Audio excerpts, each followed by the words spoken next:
Over the past number of weeks, Canadian security agencies have been actively pursuing credible allegations of a potential link between agents of the government of India and the killing of a Canadian citizen, Hardeep Singh Nijjar. If these allegations are true, they represent an outrageous affront to Canada's sovereignty.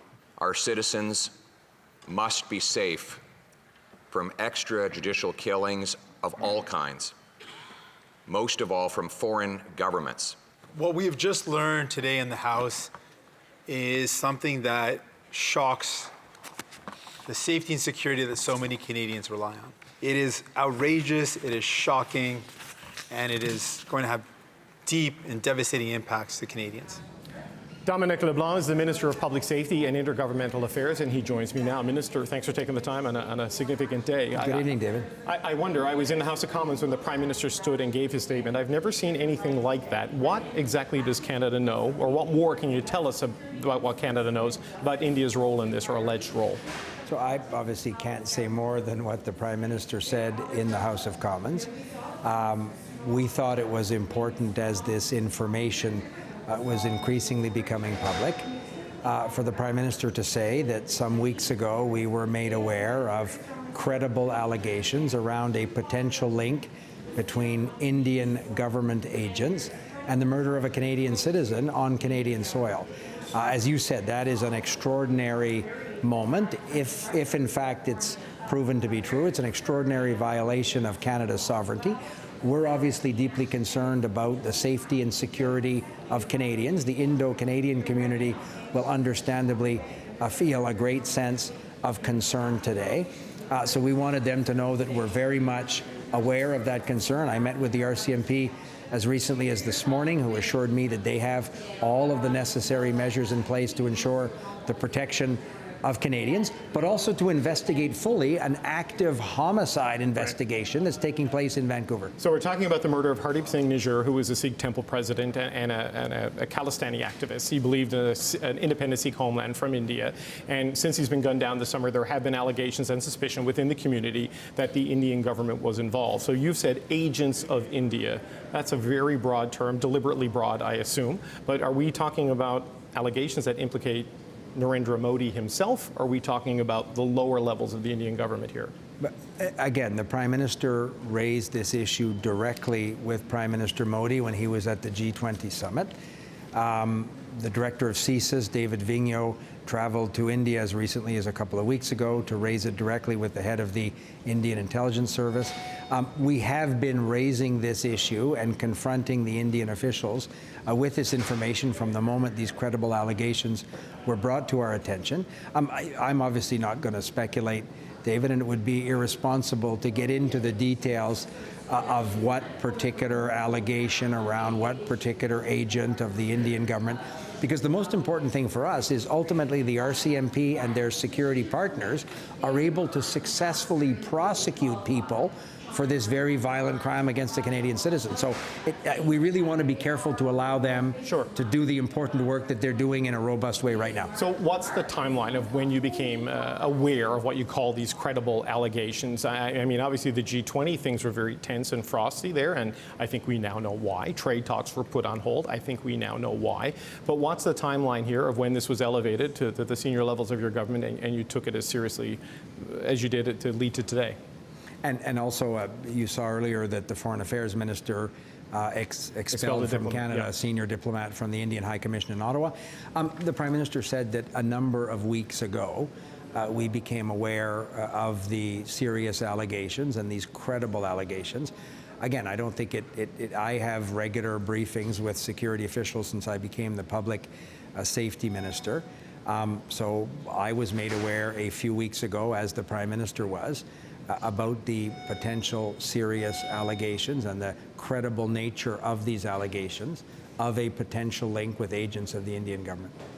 But you know, we've talked a lot during the foreign interference issues throughout the spring and the summer that intelligence is not evidence, and not to take intelligence at face value. Obviously, this moves to another threshold by the fact that the head of CSIS, the National Security Advisor, went to India, and the Prime Minister did what he did just inside those doors. So how should Canadians interpret that in terms of evidentiary thresholds and intelligence thresholds, which we have talked a lot about over the course of this year? Put it in context. And you're right, that is a challenge. The ultimate evidentiary threshold will be determined by a competent court in an ultimate judicial proceeding. So it's not politicians that decide the evidentiary threshold. We hope very much that a criminal court in British Columbia will be able to hold accountable those that perpetrated this crime. But for the Prime Minister to stand up today and bring to Canadians' attention the serious nature of these allegations, we thought was important for two reasons. One, because this information was starting to circulate in the public space. We think it's important to reassure Canadians that they're safe in Canada, that the government is taking all the necessary steps to ensure the safety of the Indo-Canadian community and others who may be subject to threats, intimidation, or, heaven forfend, potential violence like this. But we also think it's important to tell Canadians that the security agencies are very much involved in an active homicide investigation. And it's important for all of us to let them do their work, so ultimately there can be prosecutions before Canadian courts. You say this was getting into the public space. Minutes before the Prime Minister rose in the House of Commons today, the Globe and Mail pushed out a story citing intelligence sources, spelling out exactly, more or less, what the Prime Minister said in the House of Commons. Was it because there was something else coming from the Globe and Mail? Did that accelerate your timeline? Is that what you mean by it was in the public space? Again, journalists do their important work free of interference from governments. Your colleagues in the press gallery and others are doing the important work that you do in a free and democratic country. So we thought that once these allegations were increasingly becoming public, they should hear from the elected leaders of the Canadian government that, first of all, it's important to remain calm. It's important to understand that there is a judicial and security process, we hope leading to a judicial process, I should be very precise, that's underway. And we think it's important for Canadians to be reassured and to allow, in a country of the rule of law, these processes to take place in the most appropriate way. So when the National Security Advisor, when the head of CSIS, and when the Prime Minister raised this with Prime Minister Modi and other officials in India, did the government promise to cooperate? Did they deny? What can you tell us about India's response to Canada when confronted with these allegations? Again, we made it clear to the Indian government authorities that we expected, that we were in possession of these credible allegations, and we very much expected the Indian security officials to cooperate with the Canadian security officials that have the responsibility under Canadian law to investigate the murder of a Canadian citizen, a homicide on Canadian soil. What indications did you get? Again, the security officials can speak to the specific conversations they had. I was not in those meetings. I was told by our security officials who went to India to have those meetings that they were very blunt, very direct, and very candid with their Indian counterparts. But as the investigation is ongoing, it hasn't led to arrests and charges. We hope that it can and will. But the most important thing is to allow that investigation to proceed and to not comment on specific parts of who's cooperating with whom for what particular investigation. When you and Minister Jolie spoke to reporters about an hour ago, she said, as you referenced, a diplomat has been expelled, somehow connected with the Indian intelligence services, is what I took from her answer. Is that enough? I mean, this is an allegation of an extrajudicial killing, and a single diplomat has been expelled. Will there be an escalation in this or a stronger response? But again, that was something we did today. This person, my understanding, is the head of the intelligence service at the High Commission in Ottawa. But we will not hesitate to take further and other actions as more information comes to light, as the investigation proceeds. I mean, this is not case closed. This is an important moment in a complicated criminal case, and the government will do everything that we can to hold those that perpetrated this crime to account and to protect Canadians on Canadian soil. Hardeep Singh Nijjar was shot in his truck, two masked men seen running away from the scene. You talked about steps you're taking to keep members of the Indian and Sikh community safe. I mean, what can you tell us about what your government is doing and can do to help improve safety in the diaspora, which has to be very nervous right now? Understandably, and I've spoken to some colleague parliamentarians about the concern in their communities. So we are listening carefully to these concerns. My meeting with senior RCMP leadership, including the commissioner himself this morning, was very much focused on have we taken all possible steps to ensure the safety and security of leaders of this community in Canada, of others who may be the subject of threat and intimidation. The RCMP have assured me that they have, for a number of weeks, been working on a plan to deal with the very eventuality of what became public this afternoon.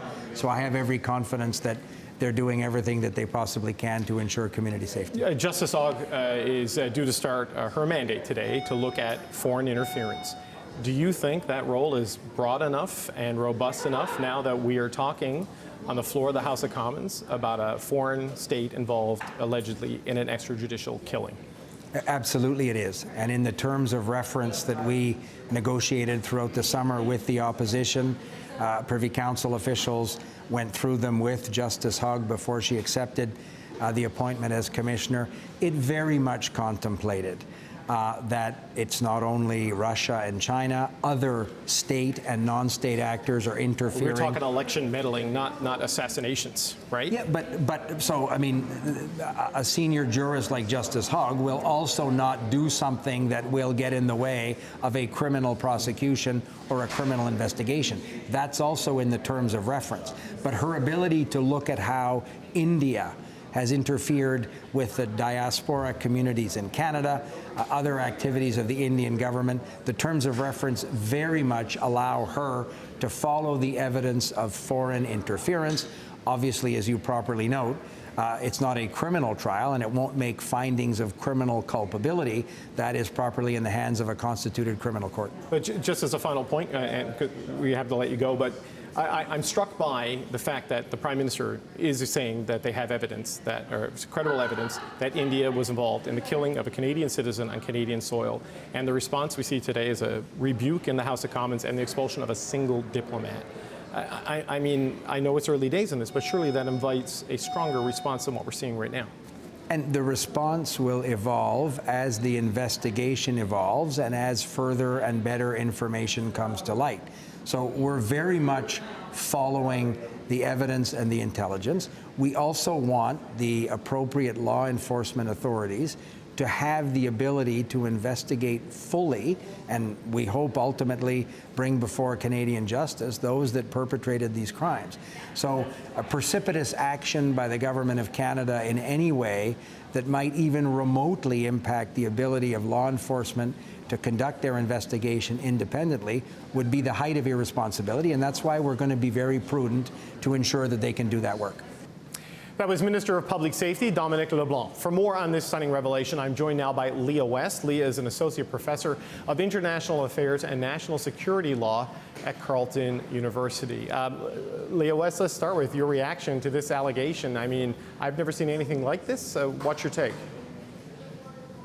I was dumbfounded. It truly is unprecedented. The word that we should never use for things actually applies in this situation.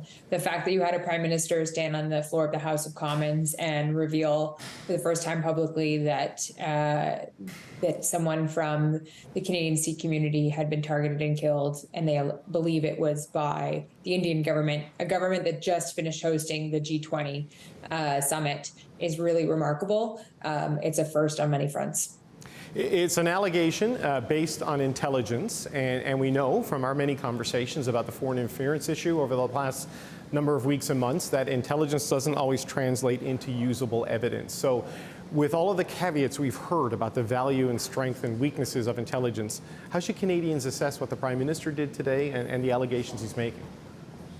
Well, usually when we're having those caveats, it's because a document has been leaked or a transcript of a conversation has been leaked in the media, and we're trying to assess the relevance, the credibility of that piece of intelligence, and we're trying to urge caution.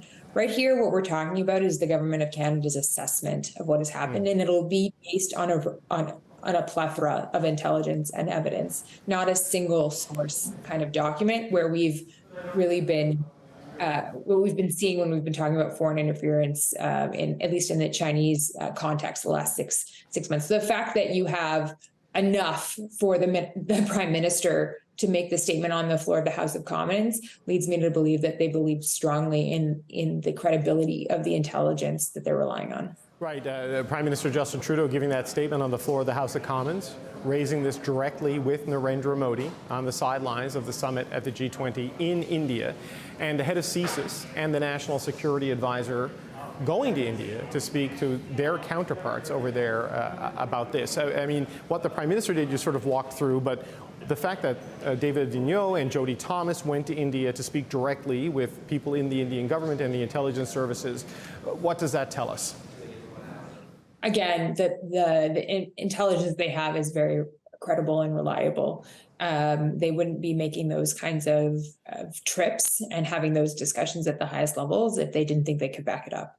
I think it's interesting that it was done quietly first, and perhaps that means that they don't suspect that it occurred at the highest levels of government. The allegation may not stem from there, but I think it is important to remember that the research analysis wing that the individual was alleged to have been a member of that was expelled today reports directly to the Prime Minister of India. So I think we should take from this that the allegations are highly credible. Yeah, you mentioned one person has been expelled, and I asked Dominic LeBlanc if that's enough, right? When you're making the allegation that a foreign state is maybe involved in an extrajudicial killing of a Canadian citizen on Canadian soil, the expulsion of a single diplomat doesn't seem proportional. I mean, how do you anticipate something like this might play out compared to what we see maybe in other countries? Yeah, and I should just correct myself and say that they were declared persona non grata. So it is up to they've lost their diplomatic status, and it's up for the diplomat to leave on their own terms. I think that this is a first step. If we think back to another comparable situation to the killing of Jamal Khashoggi, for example, it was 2 years before the U.S. government released a declassified report and sanctioned 76 officials in Saudi Arabia. So while an investigation is ongoing, while there's still an ongoing criminal investigation into who was involved, I don't suspect we can see direct action against any of those individuals until the investigation is pretty well wrapped up, or at least decisions have been made about whether or not Canada will pursue a criminal investigation against anyone or a criminal prosecution against anyone. Right. Yeah, the RCMP is investigating, and Dominic LeBlanc said he spoke with the head of the RCMP today to get a sense of where things were with that, but obviously not divulging any details on where the investigation and any potential prosecution could be. But I wonder how challenging all of this makes it, like in terms of how challenging will accountability prove to be in a case like this. I mean, we don't know what India's responses is. We don't know if they've been asked to cooperate, if they will cooperate, and obviously we don't really know where the police are in this. I mean, what's your sense of how difficult that might be? I suspect if those two individuals who committed the crime were in Canada before this, they won't be very long, or they wouldn't have tried to stick around for very long, because this does tip the government's hand or the investigators' hand, obviously, and so it does reveal quite a bit, even just to acknowledge that they think that the Indian government was involved. So I am suspect about whether or not we'll see a prosecution of anyone in Canada. My hunch would be that the gunmen are long gone. We could potentially see charges brought against individuals. But if they're no longer in Canada, you need the cooperation of wherever they are, potentially in India, to bring those people back to Canada, extradite them for prosecution. Potentially, you could get Indian cooperation on that front. All of this, it's way too soon to tell, but I'd be pretty suspect to think that the people who actually pulled the trigger are still in this country. You know, I don't know if the government, Leah, intended to go public with this at this point in time with intelligence. They tend to guard that pretty closely. It seems, based on the timeline that I saw today, that the Globe and Mail was out a few minutes ahead of the Prime Minister with a well-reported and obviously now completely corroborated story about this. I mean, does this potentially limit the government's intelligence capacity having to go public with something like this and announce something like this? Is there any impact on that aspect of looking into exactly what happened here? Yes, it does. And I saw Bob Fife in another interview say that the government asked him for a week to delay putting out the story. And he said, no, we can only give you 24 hours.